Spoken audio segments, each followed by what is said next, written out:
Bismillah, Assalamualaikum warahmatullahi wabarakatuh. Alhamdulillah wassalatu wassalamu ala asrofil anbiya'i wal mursalin wa ala alihi wa sahbihi ajmain amma ba'd. Nastamir ila darsal ana. Nastamir artinya kita lanjut, ila ke ad-darsa pelajaran, al-an artinya yang sekarang. Jadi nastamir ila darsal ana, kita lanjut ke pelajaran kita yang sekarang. Semoga teman-teman masih ingat ya materi kita yang sebelumnya, yang mana ketika isim dia beralif lam maka dia tidak boleh ditanwin. Begitu juga sebaliknya, isim yang bertanwin tidak boleh dikasih alif lam. Contoh baitun, ketika ditambahkan alif lam dia menjadi al-baitu. Kitabun, al-kitabu. Qolamun, al-qolamu. Jamalun, al-jamalu. Nah, perhatikan yang di bawah ada kalimat tertulis al-qolamu maksurun. Perhatikan isim yang pertama bentuknya makrifah atau isim yang beralif lam. Kemudian isim yang kedua bentuknya tidak beralif lam atau nakiroh. Nah, isim yang pertama ini atau al-qolamu ini disebut mubtada. Jadi kata yang pertama ini atau al-qolamu ini dia disebut mubtada, harokatnya selalu dhammah. Kemudian yang kedua, kata yang kedua disebut khobar, harokatnya selalu dhammatain dan bentuknya tidak beralif lam. Ingat ya, kata yang pertama beralif lam karena dia adalah mubtada, harokat terakhirnya adalah dhammah. Kemudian kata yang kedua dia tidak beralif lam, dia disebut khobar. Jadi mubtada itu untuk pemula cukup memahami mubtada itu adalah kata yang diletakkan di awal, kemudian khobar adalah kata yang menjelaskan keadaan si mubtada. Oke, kita lanjut. Al-babu maftuhun, pintu itu terbuka. Nah, di sini teman-teman bisa lihat al-babu adalah mubtada, kemudian maftuhun adalah khobar. Di sini juga teman-teman bisa lihat al-waladu jalisun. Al-waladu di sini adalah mubtada, kemudian jalisun. Kemudian jalisun dia adalah khobar dari al-waladu. Nah, jadi mubtada itu dia selalu beralif lam, sedangkan si khobar ini tidak beralif lam. Nah, kemudian di sini juga teman-teman bisa perhatikan al-mudarrisu juga adalah mubtada, kemudian waqifun adalah khobarnya. Nah, kalau waw di sini, dia adalah atof. Atof itu apa? Atof itu dia kayak kata sambung gitu ya. Kalau dalam bahasa Indonesia dia itu dan. Jadi dia adalah huruf. Kalau dalam bahasa Arab dia adalah huruf, namanya huruf atof. Nah, perhatikan al-kitabu jadidun. Perhatikan rokmun awal. Bentar ya, gatal. Rokmun awal al-kitabu jadidun wal qalamu qadimun. Bisa teman-teman lihat al-kitabu di sini dia adalah mubtadanya, kemudian jadidun adalah khobarnya. Terus al-qalamu juga di sini dia adalah mubtada, kemudian qadimun dia adalah khobar. Nah, perhatikan al-rokmus tsani nomor 2 nomor yang kedua ya. Jadi kalau menyebutkan bilangan tingkatan itu bukan wahidun, isnain, salisun, tapi salah satun, bukan seperti itu ya, tapi al awwalu, as-sani, as-salis, ar-rabi, as-sama, al-khamis, al-khamis. Jadi seperti itu ya menyebutkan bilangan tingkatan. Al-himaru shaghirun wal hisanu kabirun. Keledai itu kecil dan kuda itu besar. Jadi himaru di sini, al-himaru adalah mubtada, hison adalah hison juga mubtada ya.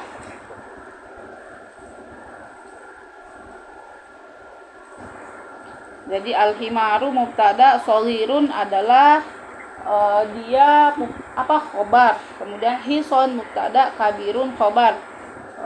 Rokmun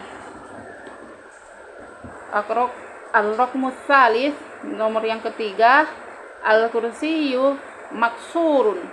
Al-kursiyu di sini dia adalah mubtada, kemudian maksurun adalah khobarnya. Nah, saya kira teman-teman di sini paham ya.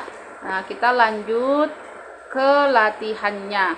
Ini latihan yang pertama, ikro waktu ma'adobati awakhirihil kalimati. Baca dan tulislah dengan memberikan harokat. Di sini diberi harokat ya, maksudnya di akhir kalimat-kalimat. Maksudnya di sini ada beberapa kata. Nah, jadi sudah saya jelaskan ya, kalimat itu artinya kata. Nah, jadi di sini ada banyak kata ya. Ada banyak kata yang mana kata-kata tersebut tidak dilengkapi dengan harokat. Ada yang harokatnya ada dikasih tapi sedikit aja, ada yang tidak punya harokat sama sekali. Nah, jadi teman-teman di sini silahkan diberikan harokat sesuai dengan kaidah yang sudah kita pelajari. Contohnya yang pertama ini saya kerjakan ya, masjidun. Kenapa masjidun? Karena dia isim nakiroh atau isim yang tidak beralif lam. Kemudian yang selanjutnya al-masjidu. Kenapa al-masjidu? Karena dia beralif lam, jadi dia bentuknya harus dhammah, tidak ditanwin. Teman-teman gak usah ya dijelaskan, cukup diberi harokat saja. Kemudian yang nomor 2, ikro waktu. Nah, teman-teman ini silahkan diberikan harokat ya. Ini jadi ini bentuknya mubtada dan khobar. Saya jawab yang nomor 1, al-maktabu maksurun. Jadi al-maktabu maksurun. Al-maktabu adalah mubtadanya, kemudian maksurun adalah khobarnya. Silahkan teman-teman berikan harokat. Kemudian imla'il faragha fima yali baudoil kalimatil munasibati minal kalimatit taliyati.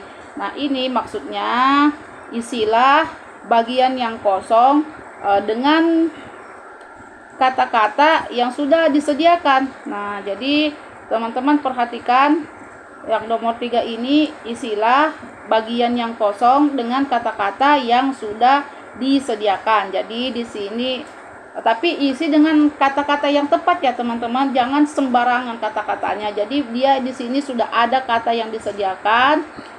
Di sini ada kata jamilun, ada wasihun, kemudian ada maftuhun, kemudian ada harrun, kemudian ada sakilun, kemudian ada khafifun. Nah, silahkan teman-teman diisi ya bagian yang kosongnya. Jadi di sini ada al-hajaru. Nah, silahkan teman-teman lengkapi batu itu kenapa, tapi harus sesuai ya, jangan diisi misalnya al-hajaru jamilun. Wah, batu itu cantik ya. Bisa jadi mungkin dia batu akik atau batu apa ya, bisa jadi cantik ya, tapi di sini konteksnya tidak seperti itu ya teman-teman. Jadi silahkan dicari mana pasangannya yang sesuai. Kemudian untuk soal nomor 4, imla'il faragha fima yali baidaul kalimati munasibah. Nah, ini hampir sama dengan nomor 3. Kita disuruh melengkapi yang kosong dengan kalimat yang tepat. Bedanya yang nomor 3 tadi sudah disediakan kalimatnya, tinggal kita masukkan mana yang cocok. Nah, kalau yang nomor 4 ini silahkan kita cari sendiri isim apa yang cocok untuk melengkapi bagian yang kosong. Jadi yang nomor 3 tadi sudah ada mubtada'nya, tinggal kita cari khobar yang tepat, dan khobarnya juga sudah disediakan, tinggal kita pilih mana yang paling tepat. Nah, kalau nomor 4 sudah ada khobarnya, tinggal kita cari apa mubtada yang tepat. Tapi kita cari sendiri ya, teman-teman. Kemudian untuk mubtada'nya di sini saya minta teman-teman mengisi dengan mubtada yang sesuai. Yang sesuai itu maksudnya yang masuk akal lah, karena saya pernah mengajar terus di situ pas bagian mubtada khobar itu ya secara kaidah bahasa Arab betul ya teman-teman, cuma kedengarannya itu agak lucu. Misalnya pesawat itu di depan rumah, itu kan kayak wah kok ada pesawat di depan rumah. Atau misalnya ada yang hari itu al-hadhiratu jamilatun, kandang itu cantik. Ya mungkin maksudnya kandang itu bagus ya. Maksud saya pilihlah kalimat yang tepat, karena kita ini kan sudah dewasa, sudah bisa menggunakan kalimat-kalimat yang mungkin kayak masuk akal. Misalnya rumah itu besar, pesawat itu di bandara, bukan pesawat di depan rumah. Saya kira seperti itu ya. Kemudian di sini al-kalimatul jadidatu, al-qamaru itu bulan, jadidun itu baru, qadimun itu lama, wasihun bersih, nasifun kotor, harrun panas, baridun dingin, shagirun kecil, kabirun besar, maftuhun terbuka, maksurun patah, wakifun berdiri, jalisun duduk, jamilun bagus, cantik atau indah, khafifun ringan, takilun berat.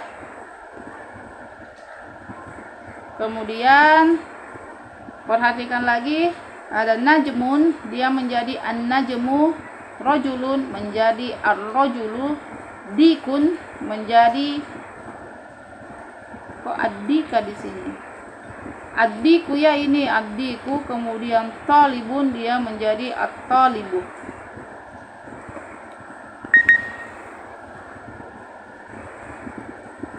Nah, saya lanjut ya.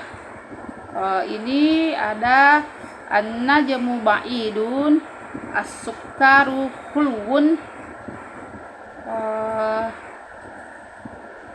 Sudah sampai sini aja dulu ya. Ini kita lanjut di pertemuan berikutnya aja. Ini saya tutup dengan doa kafaratul majelis ya. Subhanakallahumma wa bihamdik, asyhadu an la ilaha illa anta, astaghfiruka wa atubu ilaik.